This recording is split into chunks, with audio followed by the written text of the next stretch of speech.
I am almost 88 years of age in the Banat, that's the southern part of Hungary, where my father had a pharmacy. It was part of Hungary.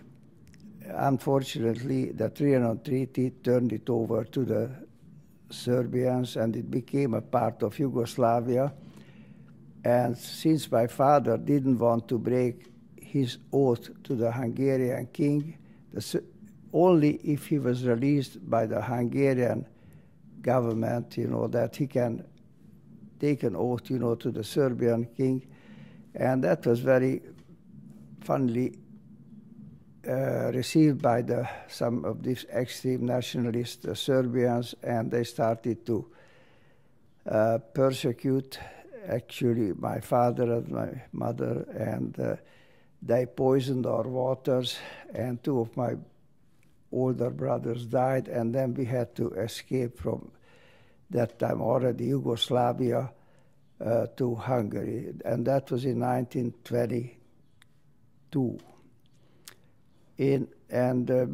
I grew up in Törökbálint, went to the Hungarian Lutheran school in Budapest. I got my first degree in pharmacy in 1943 on June 22nd, and many things happened after that.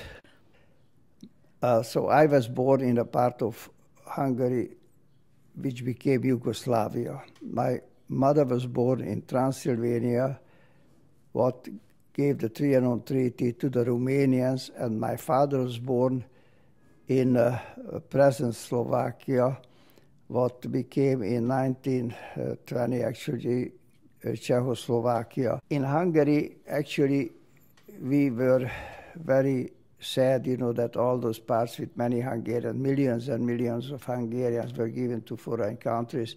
In 1944, I volunteered several times to go to the front to fight the communists, but since I was the oldest son in the family, according to the Hungarian laws, I was not able to go there. In 1944, I was asked as the former head of the Hungarian Student Union's Foreign Policy Committee to volunteer to go with the new Hungarian ambassador to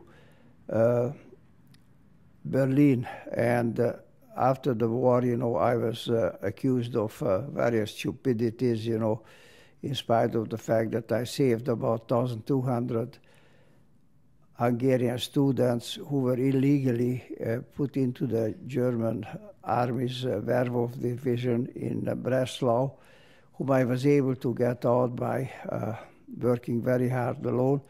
And I was dealing really mainly after that with the refugees only. In 1945, I ended up in Budapest at the secret police. Why was I arrested? I said, I don't know. And I thought that I am a László pastor who was allegedly working as a prison guard in Győr during the Second World War. But then they started to investigate, and I was tried, and I had 43 witnesses in favor of me and none against me. But after the first 3 witnesses told the People's Court, that all the good things what they were able to tell about me, the judge threw out all the witnesses, and I received 5 years of prison term. I got married, and subsequently we just had our first child, László Pastor. And second, I was condemned for agitation of myself, because I couldn't have had any other reason to read communist literature but strengthen my belief against the communists.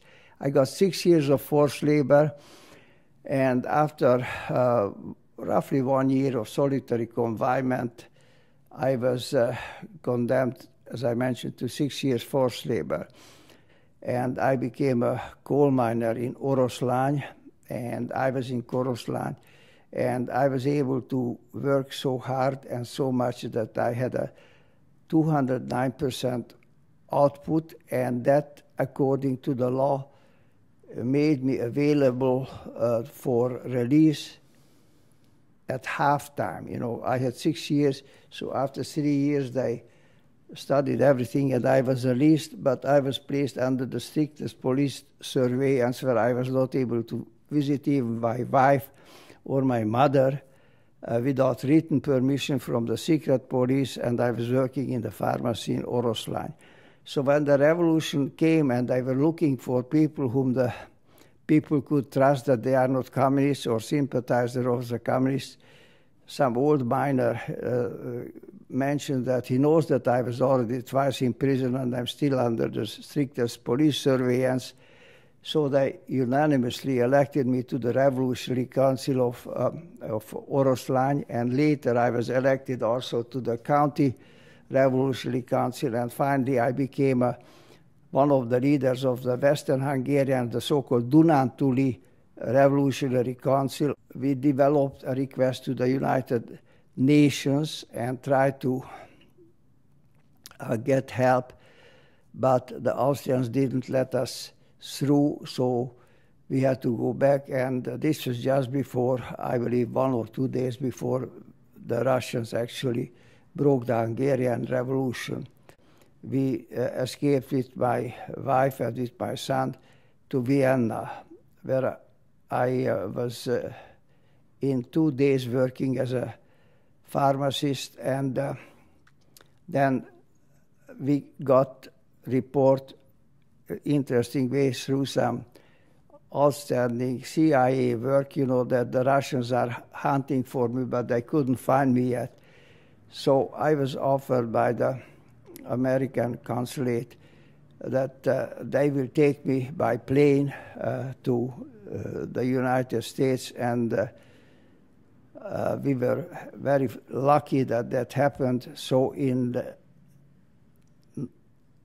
December, they flew us over to Camp Kilmer, and from there, on December, I believe 30 or 31st, gave me a job right with the William Penn Fraternal Association. It was just wonderful. And this was America, you know. I went back to the University of Pittsburgh to study, and actually, I believe in 6 or 7 years, I became the chief chemist of all the chief chemists of Johnson Laughlin Steel corporations. I may mention only very briefly that I made a pledge that I was a good Hungarian, but since America took me in, I am going to be a better American than I ever was a Hungarian, and I try to live up to my promise to myself.